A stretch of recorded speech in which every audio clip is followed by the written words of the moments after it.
ये हम विधायक रहे या नहीं रहे, उससे हमको फर्क नहीं पड़ता। हम अभी भी इस पे काम कर रहे हैं। झारखंड के अलग राज्य होने के बाद उनके निर्माण को लेकर के जो संघर्ष चल रहा है, कई मुखर रहे हैं, अडानी के खिलाफ हमेशा यहाँ पे बात रखते रहे हैं। कंपनी तो दोषी हमेशा ही है, क्योंकि उनका तो टेरर फैलाना और किसी तरह से मतलब क्षेत्र में भय का माहौल पैदा करना, लोगों को बांटना, लोगों को किसी तरह से गुमराह करना। वैसे में आज हमारे साथ तंबा प्रसाद हैं। आज इनसे जानेंगे कुछ इनके एरियाज की बात, क्योंकि इनके एरिया में कई ऐसे उथल पुथल इनके वक्त से चल रहे हैं। अभी ये पूर्व विधायक हो चुकी हैं, लेकिन कहीं ना कहीं इन्होंने ये प्रण लिया था, इन्होंने ऑन कैमरा ये बात बोली थी कि हम भले ही नहीं जीते हूँ, लेकिन ये लोग हमारे हैं, इनके लिए हम हमेशा खड़े रहेंगे। एक बार फिर से हजारीबाग अपडेट्स में आपका खूब खूब स्वागत है। धन्यवाद अपराजिता जी। गोंदलपुरा का मामला आपको याद होगा, आपके वक्त से ही आपने कई बार आवाज भी उठाई थी, कई मीटिंग्स भी हुई थी। उसमें हजारीबाग अपडेट्स ने काफी मुखरता से खबरों को भी दिखाया था। अभी विधानसभा घेराव हुआ, सीपीआई और कुछ लोग जो है मिलकर के, सीपीआई के जो दिग्गज नेता है पूर्व सांसद भुवनेश्वर प्रसाद मेहता और उसके अतिरिक्त कई दिग्गज लोग मिलकर के, आम आवाम जो है गोंदलपुरा की, वो मिलकर के कि अडानी को अपनी जमीन नहीं देंगे। उसमें अम्बा का चेहरा नजर नहीं आया, क्या कारण है? देखिए, वो एक पार्टी के तरफ से था और वो अपना एक पार्टी के फोरम पे वो सब कर रहे थे, लेकिन मुझे भी सूचना नहीं थी। सूचना होता, बुलाया जाता तो हम बिल्कुल जाते हैं, क्योंकि गोंदलपुरा के लोग मेरे साथ भी अभी माननीय मुख्यमंत्री जी से उसी इशू पे मिलने वाले हैं जिनको हम मिलवाने वाले हैं।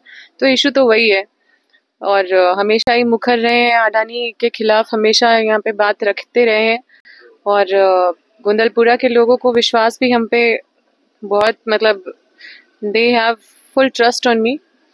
तो उनकी लड़ाई और सबसे बड़ी चीज है कि वो लोग एकजुट हैं, क्योंकि बहुत जगह हम लोग संघर्ष करे हैं, लेकिन एकजुटता की वजह से वहाँ पे कुछ ना कुछ ऐसी मतलब परिस्थिति हो गई कि लोगों को न्याय नहीं मिल पाया। उसमें लोग भी दोषी है, कंपनी तो दोषी हमेशा ही है, क्योंकि उनका तो टेरर फैलाना और किसी तरह से मतलब क्षेत्र में भय का माहौल पैदा करना, लोगों को बांटना, लोगों को किसी तरह से गुमराह करना। और बहुत सारे लूप होल हैं। फर्जी ग्राम सभा से शुरू होता है और उसके बाद ना जीएम लैंड का पैसा देते हैं, ना नौकरी तो देते ही नहीं है। वो तो कुछ 8,000 10,000 रुपए में कुछ कुछ काम करवाते हैं, किसी किसी को ब्रोकर बना देते हैं, कोई कोई बैठे बैठे 50,000 से 1 लाख तक उठाते हैं ताकि वहाँ का जमीन उनके हाथ में आराम से चला जाए इन लोगों के सहयोग से। और कट ऑफ डेट का भी इशू है, मुआवजा का इशू है, रिहैबिलिटेशन नहीं है, जीरो है, सब कुछ मतलब विस्थापन सबसे बड़ा समस्या है। और ये जो जितने भी पावर प्लांट और जितने भी माइनिंग जितने भी खुल रहे हैं, ये लोग एक टेररिज्म फैला रहे हैं। तो ये चीज सबसे गंभीर समस्या है और सबसे बड़ा मुद्दा है हमको लगता है पूरे झारखंड का, जिसको एड्रेस करने का जरूरत है। विस्थापन को लेके हमेशा से अम्बा प्रसाद मुखर रही है, शुरुआती दौर से। अभी भी हाल में आपने सीएम को कुछ आवेदन दिया विस्थापन के मुद्दों को लेकर के, जेपीएससी के मुद्दों को लेकर के। तो ऐसे में विभीषण कौन है? ये गोंदलपुरा वाले मामले में विभीषण कौन है? देखिए, कुछ तो लोग उनको ताकत देते हैं, जो ग्रामीण में कुछ 4-5 लोग होते हैं, किन्हीं किन्हीं का सहयोग मिलता है कि हम लोग आपका साथ देंगे। लोग अपना जमीन नहीं देना चाहते, क्योंकि किसानों का क्या बद से बदतर हालत होने वाला है उसके बाद। तो वो अच्छे से जानते हैं, वहाँ के लोग काफी समझदार है, वो जानते हैं कि कंपनी के आने से कोई फायदा नहीं होने वाला।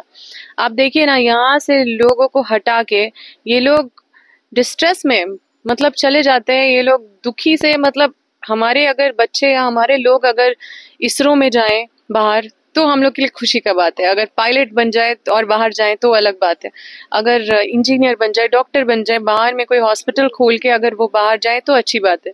लेकिन लोग अगर लेबर का काम करने के लिए बाहर जाए, लोग 4-5 हजार रुपए के लिए 10,000 तक कमाने के लिए अगर बाहर जाए, तो यहाँ पे जो कंपनी आके काम कर रही है वो किसका डेवलपमेंट हो रहा है उससे, ये हम लोग को सोचने का जरूरत है।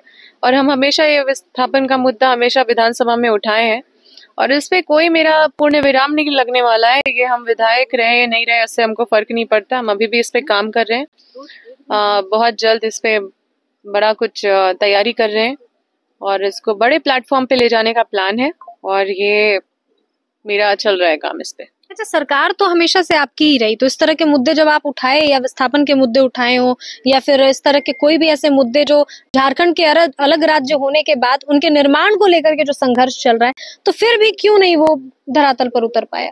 क्या लगता है कहाँ सरकार को बदलाव करने की आवश्यकता? अब तो आप मुखरता से कह भी सकती हैं।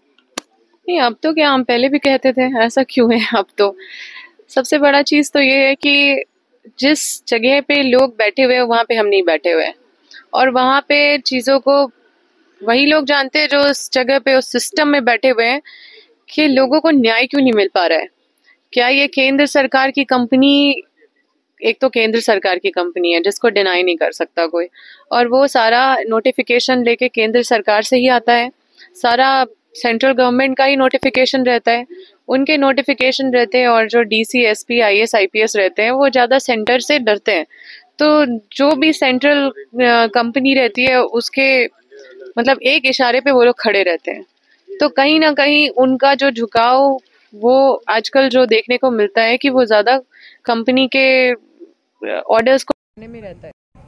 हम नहीं देख पाए दुर्भाग्य से ऐसे कोई अधिकारी को अपने जिला में जो जाके क्षेत्र में लोगों का दर्द को समझ रहे हैं पे काम कर, और ये बड़ा ही दुर्भाग्यपूर्ण है, दुख है इस बात का कि हमारे में अधिकारियों के अंदर अगर संवेदनशीलता जाग जाए तो इस मुद्दे पे मुझे पूरा विश्वास है कि वो लोग सक्षम है कि कहाँ पे इशू हो रहा है। तो जीएम लैंड का पैसा जा कहाँ रहा है जब लोगों के पास नहीं जा रहा है? तो ये क्या एक बड़ा स्कैम है, क्या है? तो इन सब चीजों के अंदर तह तक जाने के लिए उस जगह पे बैठे हुए लोग अच्छे से जानते हैं, और इस पे हम लोग भी मंथन कर रहे हैं, बहुत सारे चीजों को निकाल रहे हैं, खंगाल रहे हैं, और बहुत अच्छे से स्पष्ट तरीकों से लोगों के बीच में हम आएंगे घुसपैठियों को लेकर के। तो आपकी क्या राय है इस चीज पर? बार बार ये मुद्दा उठना, बार बार लोग उसमें कहीं ना कहीं अग्रेसिवनेस जो है वो नजर आता है।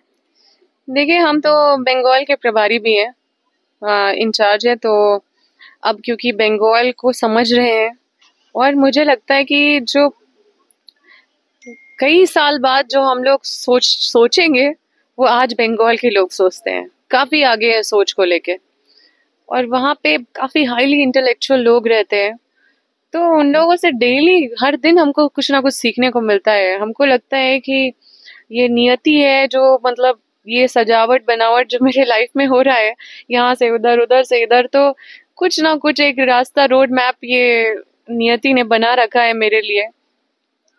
एक नया जगह, नई चुनौती आसान नहीं होता है। अभी तक हम वहाँ पे, बड़ा बड़ा जिला है, 28 टोटल जिले हैं वहाँ पे, लेकिन एक एक जिला में एकदम 17 18 विधानसभा है।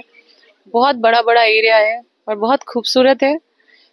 और लेकिन सबसे दुख की बात है कि विमेन सेफ नहीं है वहाँ पे। बहुत माफियाइज्म बहुत ज़्यादा हावी है।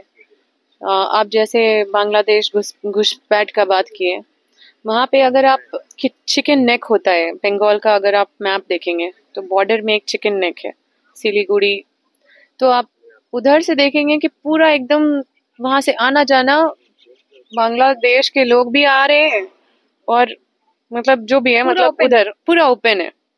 और जो बॉर्डर है 250 किलोमीटर, कोई फेंसिंग नहीं है, कोई मतलब बॉर्डर नहीं है, कोई रोक नहीं है, कोई आदमी नहीं है, कोई फोर्स नहीं है। ये हो क्या रहा है? तो ये एक बहुत, ये हर किसी को नुकसान देने वाला है। और ये लोग जो आ रहे हैं बांग्लादेश से लोग जो बंगाल में घुस रहे हैं, वो लोग फिर बिहार और झारखंड में भी घुस रहे हैं, ये भी चिंता का विषय है। तो